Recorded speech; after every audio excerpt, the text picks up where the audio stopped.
Rețeta zilei vă este oferită de Antena 3 CNN împreună cu Fragedo de la Transavia. Făcut așa cum trebuie. V-ați trezit și vă este foame? Perfect, pentru că urmează rețeta zilei și astăzi vă dăm o idee pentru un dejun sau pentru o cină de o să ne pomeniți. Ceva tare, tare gustos, dar și fraged și crocant, adică exact cum ar trebui să fie orice început de zi sau început de weekend. Și astăzi dăm lovitura împreună cu o rețetă clasică românească, o rețetă care nu mai are nevoie de nicio prezentare, friptură de pui la cuptor cu cartofi.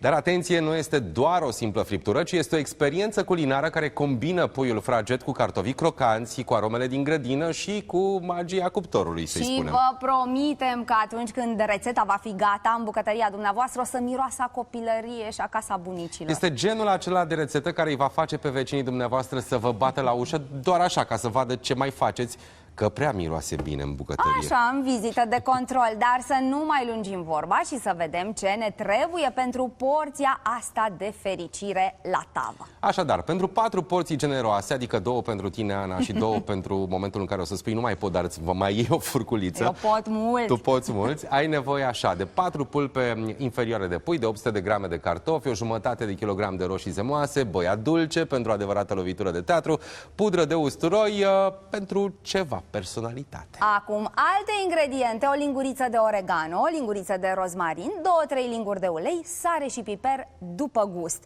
Puteți alege carne de pui făcută așa cum trebuie, fragedă și savuroasă, ăsta e secretul, și foarte important, carne din surse sigure și de înaltă calitate. Acum că au intrat în scenă toate ingredientele, le-ați văzut și pe ecran, să înceapă spectacolul. Primul pas, pregătim pulpele, le spălăm bine, le ștergem, le mângâiem cu ulei și cu condimente și le lăsăm un pic să se odihnească. Le tratăm cu foarte mult respect, doar sunt vedetele farfuriei. Da, îmi plac și cartofii. Între timp curățăm cartofii, îi tăiem în bucăți mari, pentru că nu ne dorim cartofi timizi. Vrem să fie vedetă, îi aruncăm într-o tavă adâncă, unsă bine cu ulei și presărăm peste ei sinfonia de arome, adică boia, usturoi, oregano, rozmarin, sare, piper, de toate. Printre cartofi pulpele condimentate și la final roșiile ca niște actori de comedie. N-au ei rolul principal, dar îi ții minte. Spectacol de savoare. Tava merge la cuptor la 220 de grade Celsius, cam 35-40 de minute și nu uitați să mai adăugați din când în când puțină apă ca să nu se usuce atmosfera. Foarte repede acum trucuri. Dacă vreți ca puiul cu cartofi să fie absolut divin, atunci marinați pulpele de cu seară și vor fi și mai gustoase.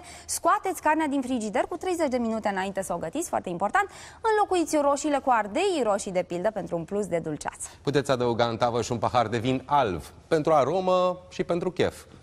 Pentru chef de vorbit la masă, evident. Normal. Și nu uitați, puteți folosi orice parte a puiului, piept, spate, chiar tot puiul, dacă vă doriți o atmosferă festivă totală.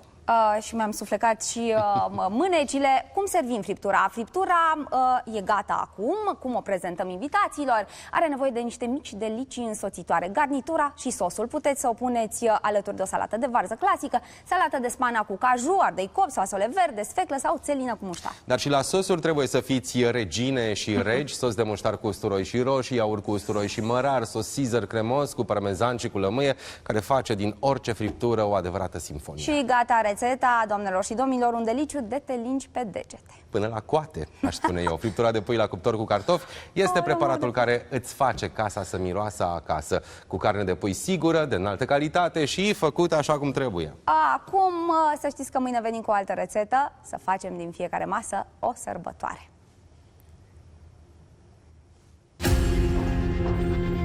Rețeta zilei vă este oferită de Antena 3 CNN împreună cu Fragedo de la Transavia. Făcut așa cum trebuie.